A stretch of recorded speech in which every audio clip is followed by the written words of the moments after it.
नमस्कार. माझं नाव कुंडलिक रामदास निकच, राहणार आंबे जळगाव, तालुका कर्जत, जिल्हा अहिल्यानगर. मी दूध व्यवसाय 2005 पासून करत आहे आणि ब्रीडिंगवर 2020-21 पासून काम करत आहे. आता माझ्या गोठ्यामध्ये टोटल 35 गायींची संख्या आहे, लहान मोठ्या. त्यामध्ये 15 गाई दुधावर आहे ते, आणि 15 गायींचं 330 लिटरच्या मापात दूध जाते. आणि कंटिन्यू म्हणजे नाही का, मी ब्रीडिंगवर जेव्हापासून काम करतोय तेव्हापासून गोठ्यातलं ॲव्हरेज, वार्षिक ॲव्हरेज 23 लिटरचं आहे. आणि फॅट पण एकदम व्यवस्थित बसते, म्हणजे कमीत कमी 3-9 पासून 4-3 पर्यंत, आणि एसएनएफ 8-6च्या पुढंच नाही का. आणि सगळ्यात महत्त्वाचं सांगायचं जर झालं ना, ब्रीडिंगवर काम करायला मला आमचे दाजी माऊली थोरात यांनी पहिल्यांदा सांगितलं होतं. ते त्यावेळेस पुण्याला होते, त्यांचा UPSCचा अभ्यास चालू होता. ते म्हणले ब्रीडिंगकडे वळा. त्यानंतर मी ब्रीडिंगकडे वळालो. त्यानंतर मला आलेले अनुभव, 1-2-4 अनुभव तुम्हाला सांगतो. की गायांच्या कास सगळ्यात म्हणजे अशा पूर्ण वरती राहते, ती ऑर्डर एकदम कॉम्पॅक्ट येते. दुसरा विषय, मस्टटाईजचा अजिबात प्रॉब्लेम येत नाही.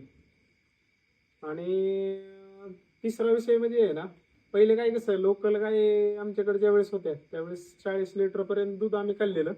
पण ते कालांतराने म्हणण्यापेक्षा 1-2 महिने फक्त दूध देणार, आणि त्याच्यानंतर कमी कमी कमी येऊन आहे का, आपण गेल्यानंतर 5 महिन्यात आटायची, 6 महिन्यात आटायची, असा विषय होता.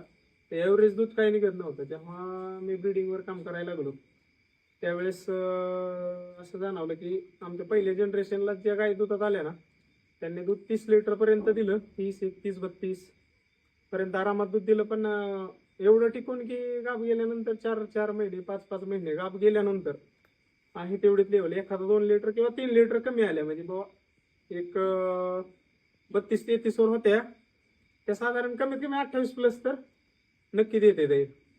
आणि त्यात आपल्या गोठ्यात वापरलेले वळू नाही का, त्यांचा एक अनुभव सांगतो. आपल्या गोठ्यात हायेस्ट दूध म्हणजे NDDBच्या 50-0-45 पहिल्या लॅक्टेशनला दिले 32 लिटर. त्याच्यानंतर AB 4 मडाने दिले 30 लिटर. आणि आम्ही एक HFला JY क्रॉस केलं, त्याने पण एक 23-24 लिटर दूध दिलंय. आणि तिला 4-8 फॅट बसते. म्हणजे तसे नाही का, ब्रीडिंगवर काम करायला लागल्यापासून आहे ना, म्हणजे बऱ्यापैकी ॲव्हरेज दूध निघणं, आजारपणाला कमी बळी पडणं, वार्षिक फॅटचं गणित पण चांगलं राहतंय नाही का. आणि बॉडी पण लय कम्फर्टेबल, अशा गाय एकदम व्यवस्थित होते ते. आणि गोठ्यावर आहे ना, आपल्या सगळ्यात महत्त्वाचा चाऱ्याचा विषय. आपल्या गोठ्यात 12 महिने मुरघास वापरला जातो. म्हणजे एक दिवस पण असा उजडत नाही की गोठ्यात मुरघास नाही म्हणून. म्हणजे साधारण आहे ना, एक लोक 12 महिन्याचा 10 महिन्याचा मुरघास बनवतात, आणि आपण 15 महिने जाईल एवढा मुरघास एकदाच बनवतो. आणि त्याचे फायदे असे आहेत की बाबा ॲव्हरेज दूध निघतंय. आणि नाही का, एक कष्ट पण कमी प्रमाणात लागतंय. पूर्ण मकेचा मुरघास असतो आपल्या गोठ्यातला, असा विषय आहे.